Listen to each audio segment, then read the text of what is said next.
For those of you watching, as well as everyone else, we are continuing our studies in the book of Genesis. As you know, it's a very, very important book in the Bible. It lays all the groundwork and the foundation for what God's thoughts are for humanity. And if you need to go back to the previous chapters, they're all, I think, posted on our website or the YouTube. And you can check them out, and we will give you more links as our website is fully completed, and all the other sources that you can refer to watch these programs. So tonight we've come to chapter 10 and 11 of Genesis, and we want to take a look at some passages and some lessons. Every chapter in the book of Genesis has some interesting lessons, because the root of everything lies in Genesis. Anything you want to know in the Bible, go back to Genesis and to see what happened. There's a principle in the Bible called the principle of first mention. So if it was mentioned the first time, most likely, most of those mentions are in the book of Genesis, because that's the beginning. God is revealing His hand, He's revealing His mind, and it starts from the very first pages of the Bible. So we're not going to look at now going to look at chapter 10 of the book of Genesis, and then we move into chapter 11. So, in looking at chapter 10, I'm just going to read some verses. Before that, just let's recap. In chapter 9, if you remember, the flood of Noah, and the viewpoint that Noah introduced in that prophetic utterance that the three sons, Ham, Japheth, and Shem, will each have a major historic roles in human civilization. Shem is going to be the recipient of the divine seed. Christ will come from Shem.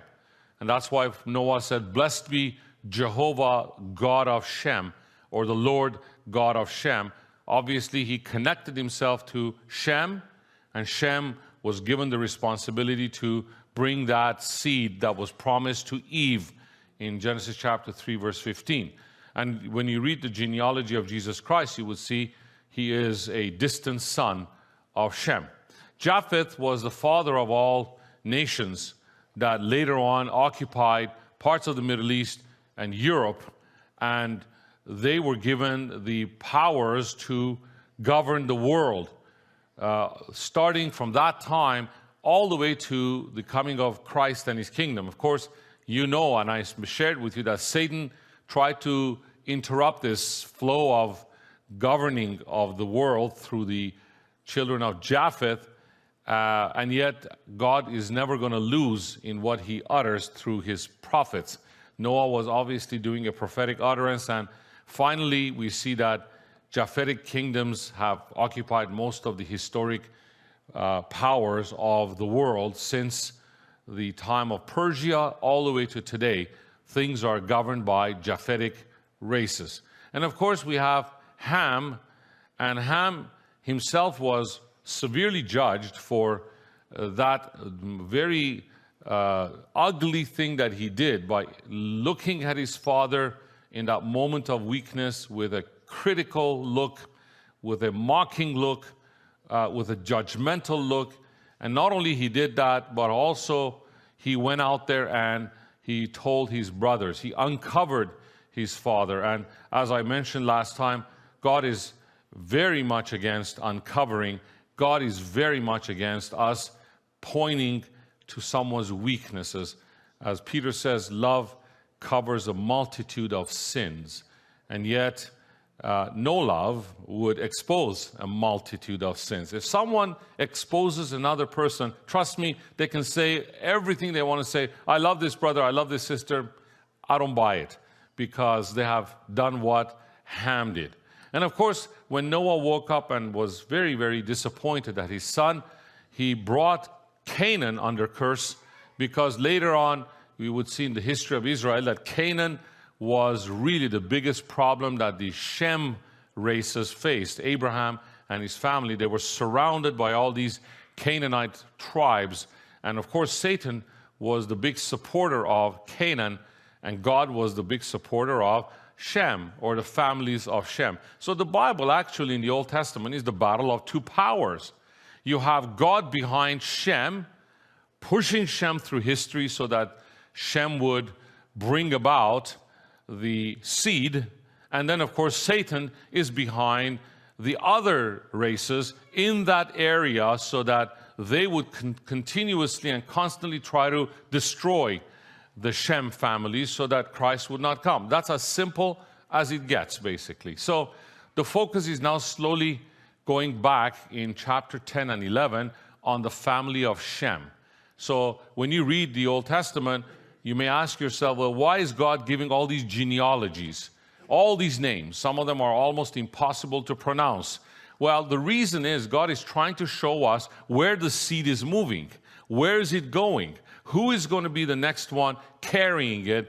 And in order to do that and to protect the integrity of the seed, he needs to build a proper record of where the seed is moving from generation to generation. So beginning chapter 10 and more so in chapter 11, you're going to see the focus, the camera moving away from that panoramic view of Shem and Ham and Japheth now to only and only Shem, because that's where God is going to begin to do his work. The good news is, God willing, if not next session, but one of these sessions very soon, we're going to hit chapter 12. And most of you know chapter 12, or you love chapter 12, and that's the calling of Abraham. So that's a Shem son. That's a distant son of Shem.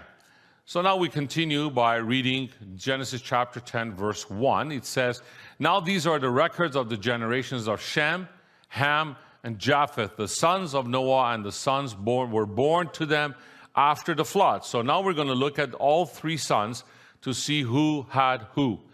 I've highlighted some of the recollections that I have from who these races are.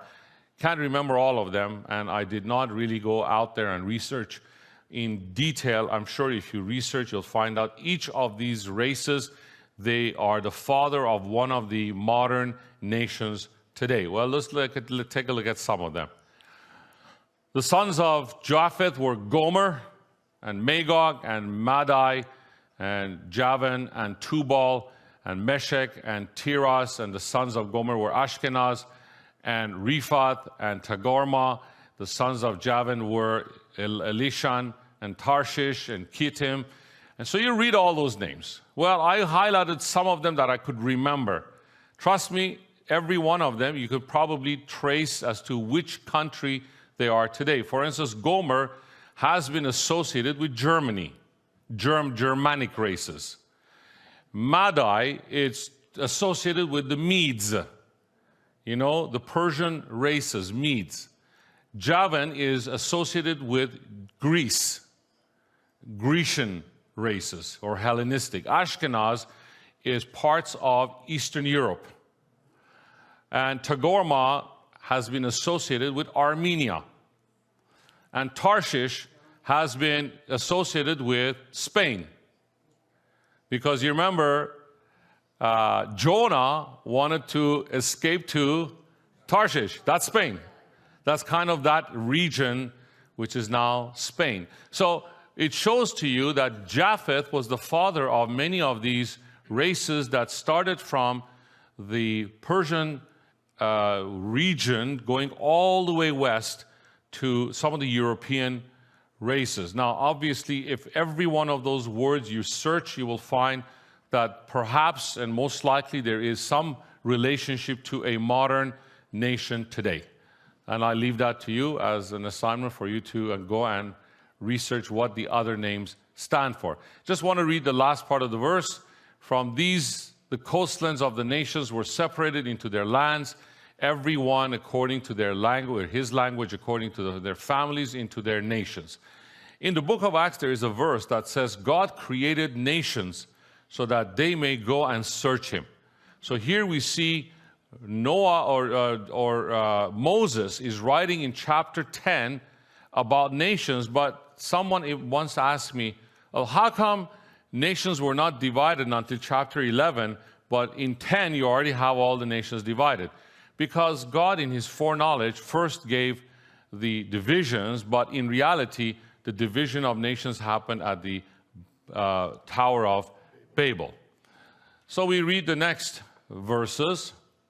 The sons of Ham were Cush, that seems to be Egypt, and Mizraim and Put. Put seems to be Libya. Canaan is that central region in the land of Canaan, and Sheba is where apparently Ethiopia and Eden is. So there might be a relationship with some of the current nations. And again, there are more nations that I did not really have chance to research the names. I could not remember. They are the only ones that stick in my mind at this point. And then we go to the Cush became the father of Nimrod. I'm sorry, Cush could have been also Babylon. Father of Nimrod, he became a mighty one on the earth. He was a mighty hunter before the Lord. Therefore, it's said, like Nimrod, a mighty hunter before the Lord. The beginning of his kingdom was Babel, and Erech, and Akkad, and Calneh. If you go on the map, you would see that Akkad, and Calneh, and Erech were all at the coastlines of Mesopotamia, the Tigris River in the Iraq of today. They have found, actually, archaeologists have found ancient sites that belong to these races. And of course, we go down, this is from that land, he went forth into Assyria. We know where Assyria is. Assyria is in parts of Iraq and parts of Iran, and going north towards the Turkish border. Right there would be Assyria. And he built Nineveh. You read about Nineveh much later because Jonah had to go to Nineveh and preach. And that was a great city. Nineveh and Calah, that is the great city. So very ancient civilizations. These are thousands of years old. I mean, Nineveh, they have actually found remains of Nineveh, and they know where it was. And those remains go back thousands of years, not a few hundred years, thousands of years. So Genesis 10, 8 to 12. Someone asked me today in a conversation about how can we prove that Moses existed? Very interesting question. How can we prove that Moses existed? Well, here's how you prove Moses existed. Because there are actually no tablets or no written documents that literally says that, name Moses. Like David, they have found recently some tablets or places where name David is there. But Moses is far, far back from David. But this is how you would know that Moses did exist.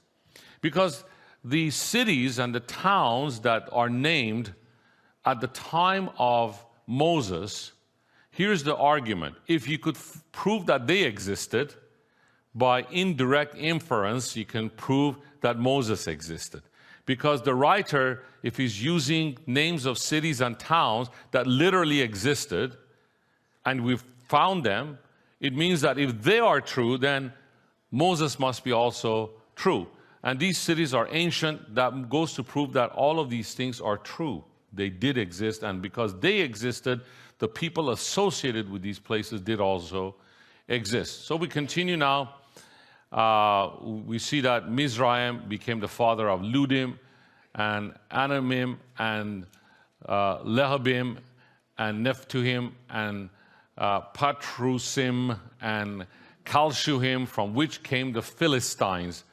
And these are all Canaanite races. I'm not going to read the other names. You can see all of those highlighted are Canaanite races.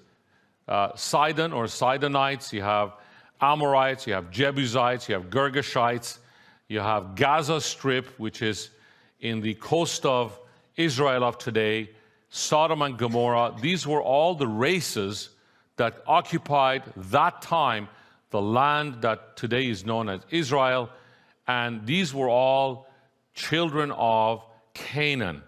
These came from Canaan. They were Hamite races.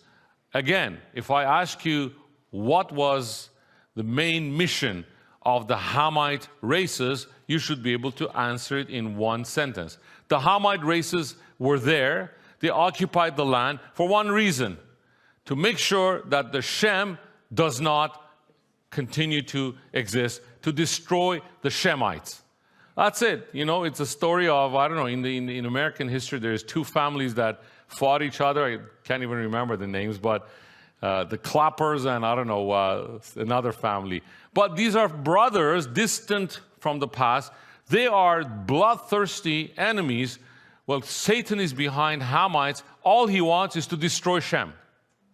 So everything you read in the Old Testament and all these races, all these nations are there for one reason. Satan is using them as a platform to make sure that Shem does not survive, because Shem is pregnant, allegorically, with Christ, with a seed. And God is protecting Shem and later on the people of Israel that come from Shem like a wife. Israel is pregnant with Christ. And he's like a zealous husband, a jealous husband who doesn't want to see this wife killed and delivers the baby. And of course, Ham are all those intruders, all those that are just waiting to find an opportunity to kill this wife of Jehovah, to destroy the seed. Simple as that. Now we go to sons of Shem. I did not put all the names highlighted, but just one name there, the first one, Elam. That's another race that is part of Iraq and Iran of today, the Elamites. They were Shemite races that occupied, and if you read in the book of Acts, chapter 2, the day of Pentecost, it says there were races present there. One of them was from Elam or Elam. And Assyrians are also Shemites. So that's why the Assyrian language, Hebrew language, and Arabic, that part of Arab races are Shem, part Ham, all speak languages that are very close to each other. If you listen to an Assyrian speaking and you listen to Hebrew, you listen to Arabic, you would pick all these common words among them. Why? Because they all come from Shem. They're Shemite races. And of course, I'm not going to read through all the names. Again, each one of these names perhaps have some tribal relationships. But there's an interesting verse right in the middle of that passage. It says, Peleg, for in his days the earth was divided. That's kind of a mystery as to what it really means. Some people say, well, there was some kind of an earthquake and maybe some land separation happened. It's possible. There might be some spiritual meaning to it, that as part of God's plan to separate the Shem, part of them, from the other enemy tribes is possible. So I just left it there for you to come up with your own understanding. I don't have a clear understanding on that verse. Perhaps the pastor or someone else may enlighten us on that verse, but there could be two, physical and spiritual implication to that verse in Genesis chapter 10, verse 22 to 31. That's pretty much chapter 10. In chapter 10, so basically, Moses says, here are the three brothers, the children of this brother, children of this brother, children of this brother. Why is it important for the Jews to see the genealogy? Because this happens many hundred years later when Moses is now instructing the people of Israel to know their enemy, where the enemy is. You see, they had to know that those guys in the land of Canaan are not friends. They're not going to be friends. They are coming from Canaan. They're coming from Ham. And what did their great ancestor Noah said about Ham? That's a dangerous guy. That's a guy that is not going to be very friendly, because he's out there to expose and to destroy, as what Satan always does. So he is writing the genealogies for a reason, to warn the people of God as to who the enemies are. And of course, in the New Testament, we don't have genealogies to warn, but Paul says we are not unaware of his schemes. Our battle is not with flesh and blood, with powers and principalities and powers and the rulers of this world of darkness in the heavenly places. So as much as the people of Israel had to know their enemy on the land, on the ground, we need to know our enemy in that dimension. That's really the point of studying the Genesis 10. for us to be able to see where the problem was. Moses is trying to tell the people of Israel, watch out. The Jebusites, the Girgashites, the Amorites, those are not going to be our friends. Watch out. When you get into that land, don't let those guys come and take what is yours. And today the word is, don't let the enemy take what is ours. Our relationship, our integrity, our understanding, our growth, everything we need to make sure that we wage war in the right places with the right enemy. Don't go hit the Elam. Don't go hit the Japhetic races. They have nothing to do with you. The Greeks have nothing to do with you. The Armenians have nothing to do with you. The Persians have nothing to do with you. You have a problem with Canaan. And sometimes we choose the wrong enemies in our spiritual life. We think my brother is my enemy. My sister is my enemy. We think that we are each other's enemies. We're not. We are fighting a different enemy. We've got to know this. We've got to stop looking at each other if we ever done that. I'm not saying we have, but if we ever done that, don't look at your brothers and sisters. They're not your enemy. They may be sometimes fall into the trap of the enemy to act like the enemy, but we need to pray that they get out of it. They deliver from it, and then they stand in the right position with the people of God. So we come now to chapter 11. That's the first verse. Now the whole earth used the same language and the same words. That seems like a very, very nice idea. Just like today, anywhere in the world you go, if you speak English, chances are that somebody understands you. There is absolutely no country in the world that English has not become a major part of their culture and language of communication. We know that. Well, it seems like that. It's a common language that they all speak. What does that mean? It means that Ham, the children of Ham, the children of Shem, and the children of Japheth all speak the same language. Wow, what a nice idea. They all understand each other. Well, not so fast. There's a critical moment in history. This is one of those moments in history which is extremely critical. If there are times in the biblical history that was critical, this is one of them. All people speak the same language and understand each other. Sounds nice. Humanity can easily be united. Wow, what a nice idea.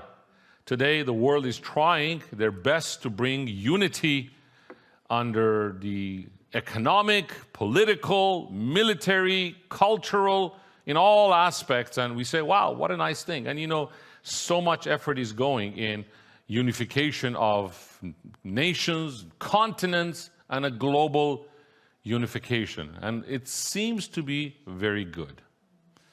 Who will benefit from such an amazing unity in language? Who is actually benefiting from it? Don't think so fast that it's us benefiting. There's someone else is benefiting from it. And that person is a united humanity. The great beneficiary is Satan, who has temporary dominion over the earth. Satan is in control of the earth. And how do you control all humans that are at that time on the earth? How do you bring them under your governance? How do you bring them under your control? Well, one of the tools that Satan is using at this particular juncture is language. Satan failed in destroying humanity 3 times already. In Genesis chapter 3, he tried to destroy Adam and Eve, and God stepped in, provided the atonement, judged them, and yet he gave them a second chance by the atonement at the end of chapter 3. In chapter 4, Cain kills Abel, almost destroying everything that God wanted man to start rebuilding and restoring, and yet, of course, Adam brings Seth. Seth continues to keep the line going. In chapter 6, we see all the sons of God, the angels, come into the human society, infected, destroyed, and all humans have to be destroyed in the flood, but God keeps Noah and his family. So Satan is constantly trying to destroy humanity. Ladies and gentlemen, brothers and sisters, Satan is no friend of us.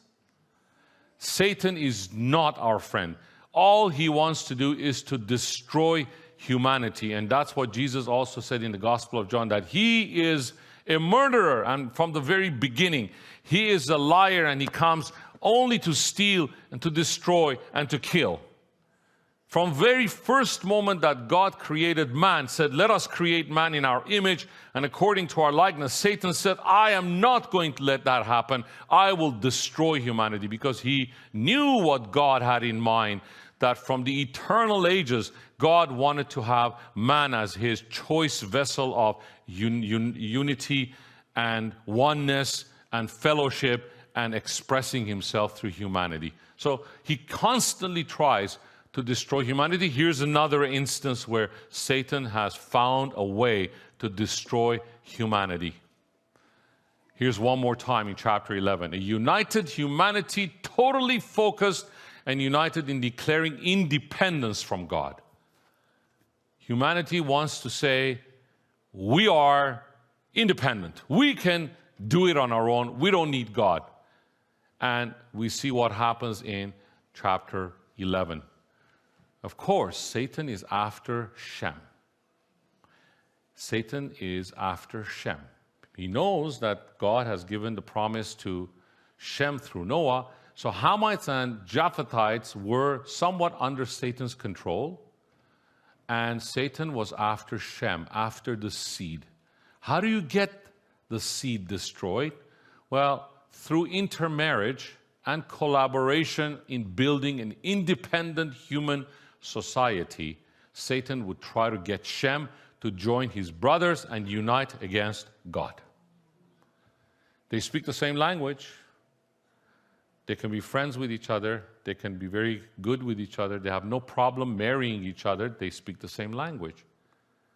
So if Shem began to intermarry and mix with Ham and Japheth, what would happen?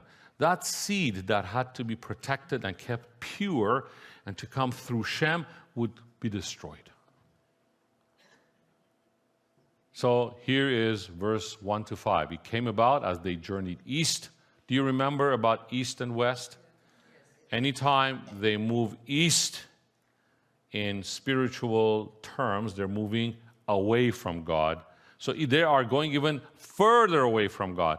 Well, Cain went east, and now they're going even further east. In other words, they're completely away from any relationship to God whatsoever. They found a plain in the land of Shinar and settled there, and they said to one another, come, let us make bricks and burn them thoroughly. So they use bricks for stone, and they use tar for mortar. They said, come, let us build ourselves a city and a tower whose top will reach into heaven, and let us make ourselves a name. Otherwise, we will be scattered abroad over the face of the whole earth. The Lord came down to see the city and the tower which the sons of men had built. Genesis chapter 11, verse 1 to 5. What do we see in this passage here? Works of man. The principle of the works of man is always substitution. Man is an expert in substituting. Man always substitutes. When God wants something, we actually end up changing and replacing the rules of the game. God wanted man to be in a relationship based on what God wanted him, and yet man says, no, I'm going to do it the way I think I should do. You remember Cain? He brought an offering that was not according to what God wanted. So here they begin a mass substitution. If Cain was one guy, now the entire world of that time is united in doing things that are not according to what God has asked them. So it's called the principle of substitution. Brick instead of stone. Well, what's the difference? Well, the stone is a natural thing that you find in nature, God's creation. If you remember, in the Temple of Solomon, God did not permit bricks to be placed. He had stones be brought from the quarries and placed in particular order, so build the temple. Brick is something that you have to make. You have to bake. You have to create it. And God cannot tolerate anything that we do, that we want to create. We want to do something that we think is the way to worship God, is the way to please God, is the way to find our way back to God.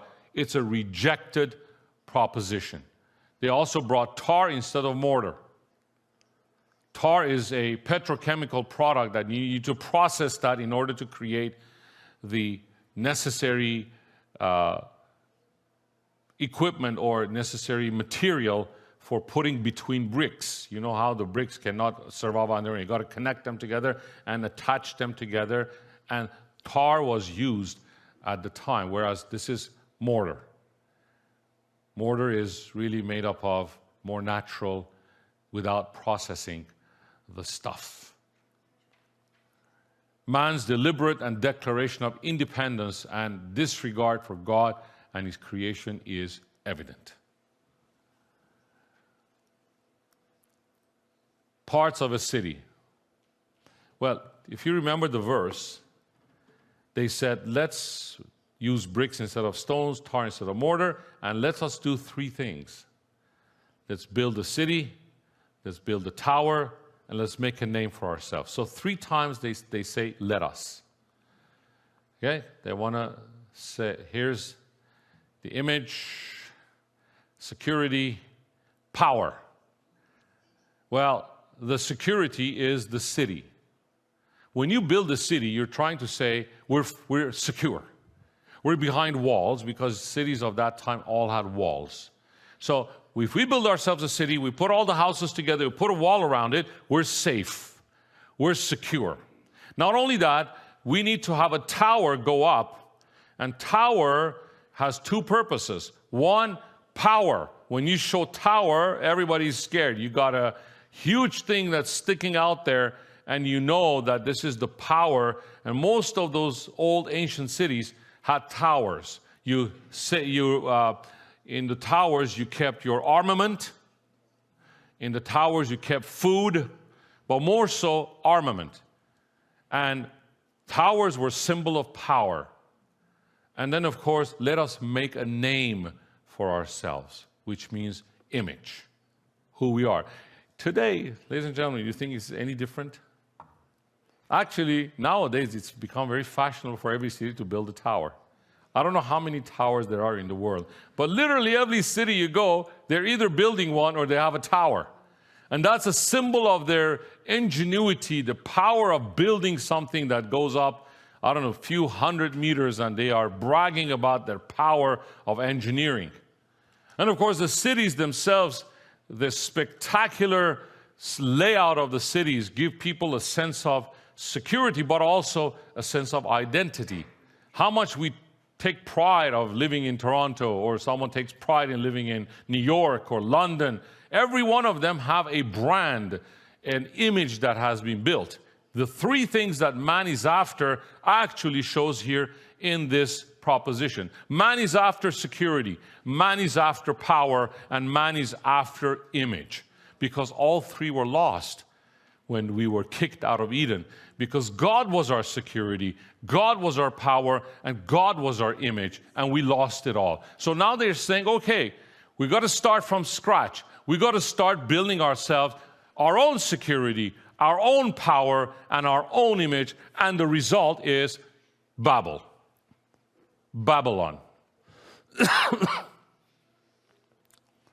So they said, let us build these things. The Lord said, behold, they are one people and they have the same language. Now, God is saying, it looks great, but it is not that great, because you're doing something without knowing you're surrendering to your arch enemy. You're surrendering to your arch enemy. And now nothing which they purpose to do will be impossible for them. They will do things that it will be only possible if they unite themselves with another power, and nothing will be impossible. Satan will give them everything they need. You remember when Jesus was being tempted, he took Jesus on a high mountain and he showed all the kingdoms of the world. Well, what did he show them? He showed him the glories of all these cities. All of this I'll give you if you worship me. And Satan was willing to give man everything man wanted. Trust me. Satan would have given man everything that man wanted in exchange for one thing: worship me. And that's the temptation that Jesus faced as man. I'll give you all the kingdoms of the world. Worship me. Satan wants one thing. He wants the bended knees of man. As soon as man bends the knees to Satan, Satan is breathing a sigh of relief. I got him. He's not going to worship God anymore. He's going to worship me. And he's going to turn to God and say, you see, I can get man to worship me. And that's where he thinks he's going to win the war. Come, let us go down and confuse their language. Of course, come, let us, it's a dialogue of the Trinity. The Father, Son, and the Holy Spirit are talking. Common, united front. Confuse their language. The language had to be confused for one purpose, so Shem can be protected, so Shem can be spared the temptation to join the brothers to build this tower. So they will not understand one another's speech, so the Lord scattered them abroad from there over the face of the whole earth, and they stopped building the city. Our pastor has a very, very good conference that he spoke about Babylon. If you remember, there's the first Babylon, that is the one. There's a second Babylon later, which is the time of the Babylonian kingdom and Nebuchadnezzar, where he built another spectacular monument, and God says, you're not going to be able to do what you're thinking you're going to do. And he did not permit it. But the third Babylon, which again the pastor talks about the time of the end, when Antichrist will once again attempt to build the Babylon, but not a city somewhere in the Middle East. This time, Antichrist is building a net over the entire earth that's going to entrap all of the earth under the evil schemes of this man and his powers and his government. So he confused the languages of the whole earth, and from there the Lord scattered them over the whole earth. Actually, the Lord did a favor by letting them spread and separate. You read that in the book of Acts, that he created the nations to go out there and in that time have an opportunity to seek him. Today, God has not created nations so that they become nationalists and self-worshippers. God has given each one of us a nationality, our birth country, our adopted country, all for one purpose, that we seek him and we come to know him. There's no other purpose for nationhood other than to seek the Lord and to know him. Nationalism is rejected by God. God is not a nationalist. God is a heavenly person, and our citizenship is in heaven. Chapter 11, verse 6 to 9. So here the unity in language plus unity in purpose equals unity in captivity. Had the peoples of that time remained in the same language, remained in the same purpose, because all they wanted to do was the same thing: build a city, build a tower, and have a name, all of them would have come under the captivity of Satan. I've written a book called The Mystery of the Divine Seed, which my brother Carl has generously given time to edit it. Hopefully soon it'll be out. But in that book, I think I've written something to this effect: that had they built the tower and gone up all the way, they would have faced someone waiting for them. And that's scary. They would have seen after the clouds, I'm using imagery here, but in reality, had they gone up the tower to its completion, they would have seen someone waiting for them, and that person would have said, bend your knees and worship me. There's no way back, no way out. Humanity be forever taken into captivity, and that's why this is a critical moment in history. God has no choice but to divide, because it is good to spare Shem from destruction, because Christ is in Shem. Now, the opposite of this is in the day of Pentecost, where the Holy Spirit comes and brings all those people back into unity, giving them a spiritual language that they speak, and everyone hears their own language by one language, which is the language of the Spirit. So in the Pentecost is the reversal of what happened in Babylon. God unites all tribes and nations into one new man in Christ, and that one new man is no longer in danger of destruction. So the spread of evil, if humans of the time had built the tower, they would have been welcomed by Satan and his fallen angels, and man would forever be a slave to satanic powers. Evil in man will never be contained. Evil will spread at light speed, and all humanity will be destroyed if man had the ability to do anything he wants to do. God's judgment, come, let us go down, and there confuse their language, so that they will not understand one another's speech. Come, let us, the Trinity is in full agreement. Division of languages is the most natural, efficient way to keep Shem apart from the other brothers. God, with a very simple, how easy is it for God? And I love God because he snapped the finger and all the languages changed.